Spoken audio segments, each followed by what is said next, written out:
Hello student, today we shall start chapter 4 external process. This is your chapter 4 external process and changing landform. The face of the land keep changing from place to place. जैसा कि आपको पता है जो land जो है वो हमेशा जगह जगह पर चेंज होती रहती है. Both nature and human are responsible for such changes. हमें पता है कि ह्यूमन भी रिस्पॉन्सिबल है, नेचर भी रिस्पॉन्सिबल है ऐसे चेंजेस के लिए. The variety of land features such as mountain valleys, plains, plateaus are found on the earth. क्या क्या पाया जाता है? माउंटेन वैलीज, माउंटेन है, वैलीज हैं, प्लेन्स हैं, प्लेट्यू हैं. These are found on the earth. All these are major landform are created by tectonic activities. और ये जो major landform है ये क्यों बनती है? Tectonic activities के कारण, with the movement of lithosphere plate which you have read in previous chapter.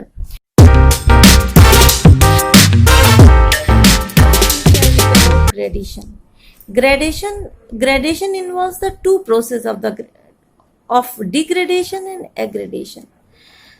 Gradation को हिंदी में उन्नयन कहेंगे. एंड ये होता क्या है? अर्थ का कटना या अर्थ का फॉर्म होना कहलाता है. अर्थ का कटना डिग्रेडेशन कहलाता है और फॉर्म होना कहलाता है aggradation. Wherein degradation is, as it is explained in it, wherein degradation is the process of lowering of the earth's surface by disintegration of and carrying away the rock fragments. While क्या होता है degradation में? क्या होता है?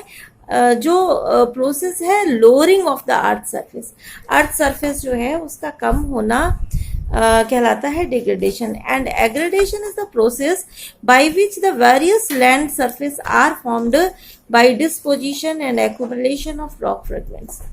Aggradation, forming of the land is called aggradation.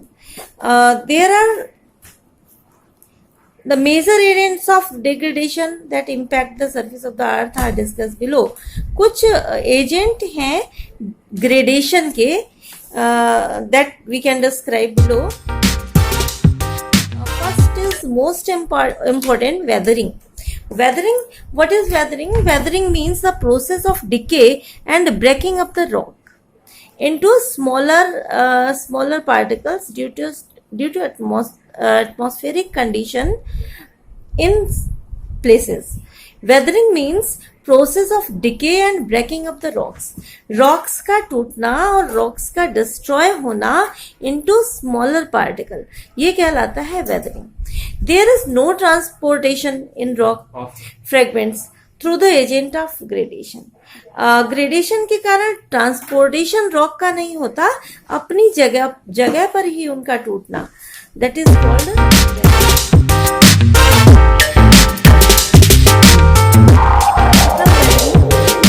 It refers to geological disintegration of rock without any changes in their chemical composition. बिना किसी chemical composition के जो रॉक का कटना होता है उसे फिजिकल वेदरिंग कहते हैं. हिंदी में इसे भौतिक अपक्षय कहेंगे. टेम्परेचर, वाटर, फ्रॉस्ट,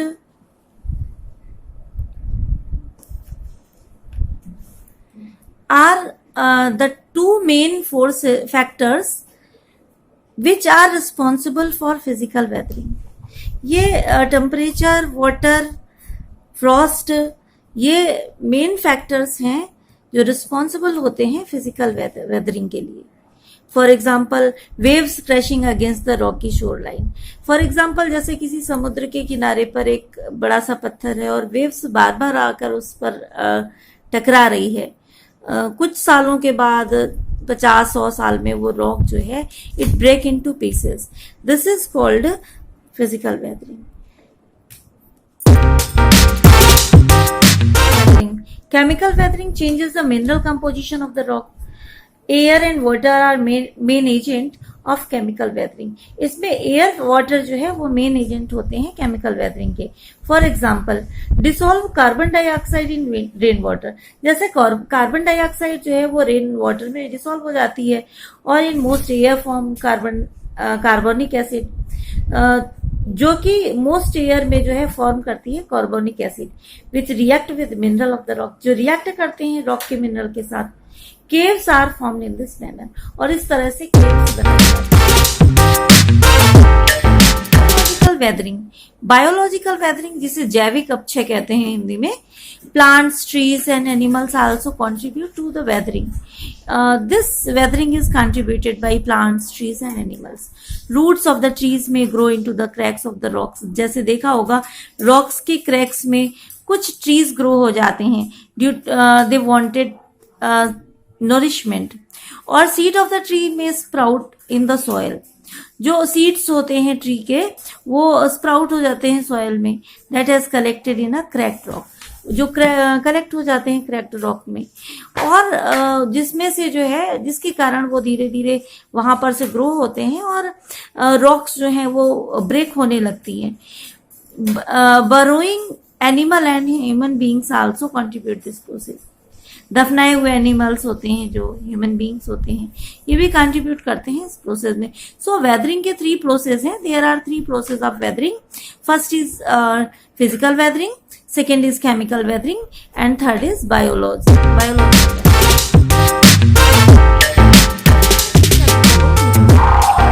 क्या है? Wearing away of rock on the surface of the earth by agents like running water, moving ice, wind and waves etc. अर्थ का कट जाना वाटर के द्वारा, मूविंग आइस के द्वारा, विंड के द्वारा एंड वेव्स के द्वारा। There is a lot of difference in weathering and erosion. Weathering में क्या होता है? वेदरिंग में रॉक्स अपने स्थान पे रहती हैं, अर्थ अपने स्थान पे रहती है, और इरोजन में क्या होता है? इरोजन में अर्थ जो है वो कट के दूसरी जगह चली जाती है। Weathering and erosion take place almost everywhere, ये पता है, ये हर जगह होता है, एट ऑल द टाइम, हर समय। Sometime one process is more prominent, कभी कभी एक प्रोसेस ज्यादा प्रोमिनेंट है दूसरे से। The rate of weathering and erosion depend on following factors: temperature and rainfall, vegetation, change in land use, slope of the land, types of about denudation. What is denudation? Denudation Hindi में कहें परिवर्तन लाने वाली कई प्रक्रियाओं का समूह। Denudation is the general term used for the wearing down of land area by process organizing and acting at earth's surface. अर्थ के सरफेस को डिग्रेडेशन कह सकते हैं इसे। डेन्यूडेशन में भी कॉल्ड डिग्रेडेशन। अर्थ जो है कट जाना, और कई प्रक्रियाएं इसमें होती हैं। Agents of denudation are running water. सबसे पहले running water, glaciers, wind and sea waves are some agent of denudation. ये क्या है? ये एजेंट हैं, जैसे रनिंग वाटर है, ग्लेशियर है, विंड है, सी वेव्स है। These are the agent of denudation. Among the most effective agent is of denudation is running water. Running water जो होता है उससे डिग्रेडेशन ज्यादा होता है, अर्थ ज्यादा कटती है। Rivers are the most important of all the natural agent change because they help the modify the largest area of the land surface. इसके कई पार्ट हैं। अपर कोर्स ऑफ रिवर, इससे क्या होता है? डिग्रेडेशन से कई तरह की रिवर बनती है। फर्स्ट है upper course of river. Upper course of river, for example mountain से रिवर का गिरना। In this region a river usually flow through the mountain region. इसमें क्या होता है? माउंटेन रीजन से रिवर नीचे फ्लो होती है। Volume of the water is not much, इसका वॉल्यूम बहुत ज्यादा नहीं होता है, but gradient being steep the water flow swiftly. Water जो है वो बहुत स्विफ्टली बहता है। Its eroding and transporting power are at maximum, और इसका इरोडिंग पावर जो होता है वो बहुत अधिक होता है।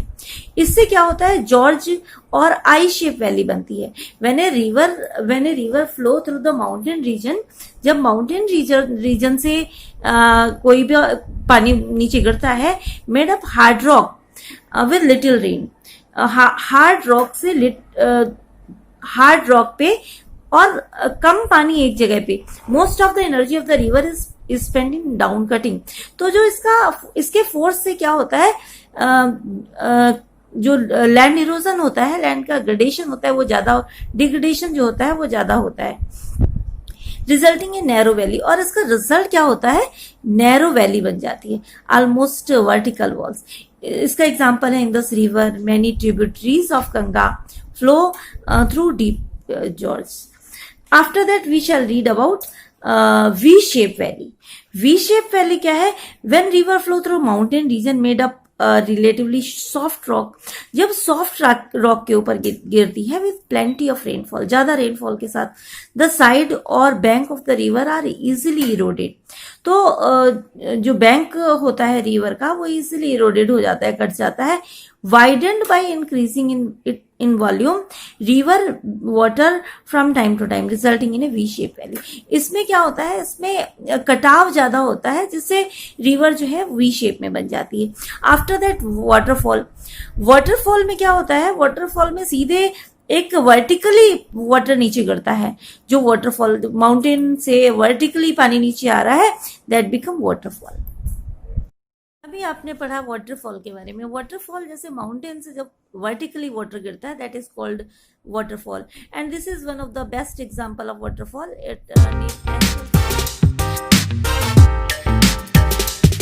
Now we shall read about middle course of river. अभी आपने पढ़ा upper course of river, now we shall read about middle course of river. In the middle course of river, river enters in the plain. Upper course में क्या है, river जो है mountain से गिरती है, but in middle course river जो है इंटर कर जाती है प्लेन में। एज ग्रेडियंट डिक्रीजेस, धीरे धीरे डिक्रीज होने लगती है, the flow of the river slow down, और रिवर का जो फ्लो है वो स्लो हो जाता है। सो डज द एनर्जी, और एनर्जी भी उसकी कम हो जाती है। The volume of water increases considerable, और उसका वॉल्यूम बढ़ जाता है, पानी का जो है फैलाव बढ़ जाता है। इससे क्या होता है, इससे कई तरह के लैंड फॉर्म बनते हैं। फिर सबसे पहला flood plain. Flood plain is the low flat area of land on either side of river. It can be found in middle course but is more usually found in lower course.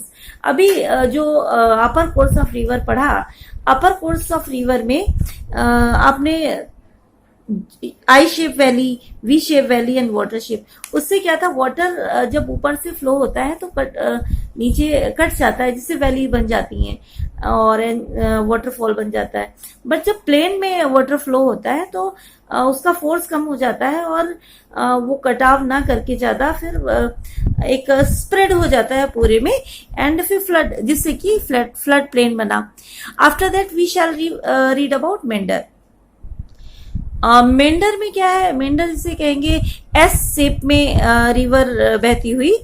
As a gradient is almost flat, जो पानी होता है वो flat बहता है। Rivers movement become to and fro, और river का जो पानी होता है वो इधर उधर बहने लगता है।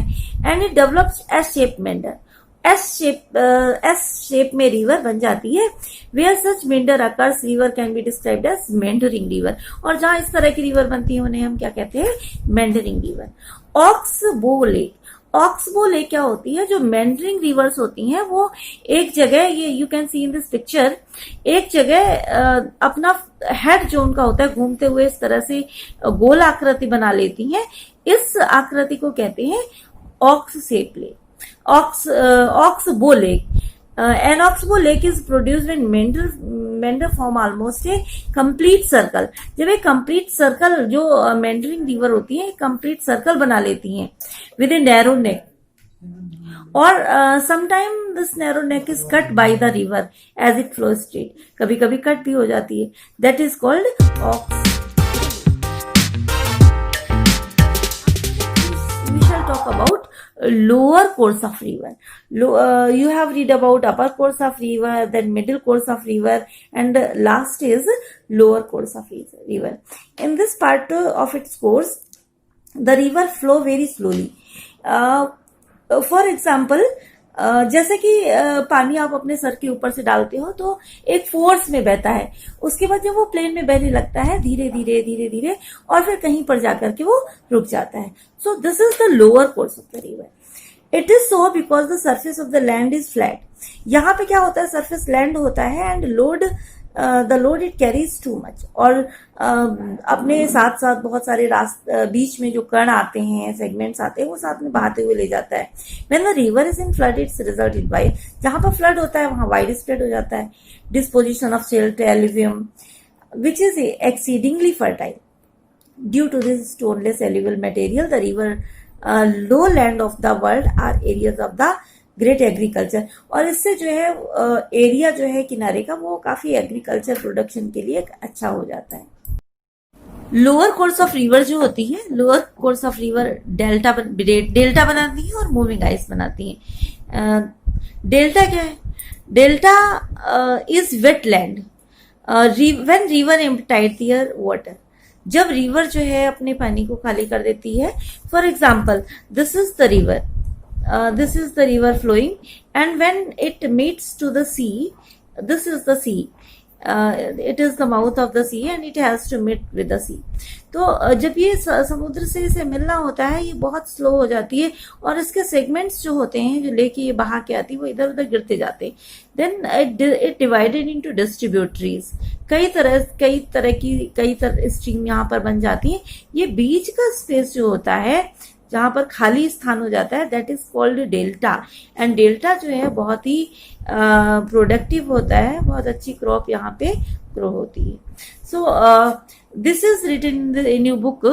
There is also decrease of in the slope of the land due to it reverse velocity and force decrease. जैसा कि भी बताया, रिवर का फोर्स जो है वो धीरे धीरे कम हो जाता है, causing it deposit the majority of load sediment इकट्ठे हो जाते हैं. As a result, deposit of sediment built up the form of river delta, और जिससे रिवर डेल्टा बन जाता है. एग्जाम्पल दिया है गंगा का Brahmaputra river system from the world's largest delta. Ganga का ब्रह्मपुत्र रिवर पे सबसे लार्जेस्ट डेल्टा है. Nile, Amazon, Mississippi river also known as the formation of delta. ये सारी रिवर जानी जाती हैं डेल्टा के फॉर्मेशन के लिए. After lower course of river also form moving ice. ये क्या फॉर्म करती हैं? मूविंग आइस को भी. मूविंग आइस क्या है? एक glacier is a moving river of ice. Glacier जो है वो मूविंग रिवर होता है आइस का. इन high altitude precipitation is generally in the form of snow. जो जहां पर हाई एल्टीट्यूड होते हैं वहां मोस्टली ये फॉर्म ऑफ स्नो के रूप में होती हैं. In these places there is heavy accumulation of snow. बहुत सारे स्नो के ढेर होते हैं इन स्थानों पर. The great pressure of accumulated snow turn to lower layer. और ग्रेट प्रेशर के कारण जो है स्नो जो है वो लेयर के रूप में इनटू हार्ड आइस के रूप में नीचे बहने लगती है. By the force of its own weight of the mass of the ice. Ice ज्यादा इकट्ठी हो जाने के कारण, उसके वेट के कारण begin to move slowly down to the mountain side. Mountain side से वो धीरे धीरे मूव होने लगती है. It is called valley glacier.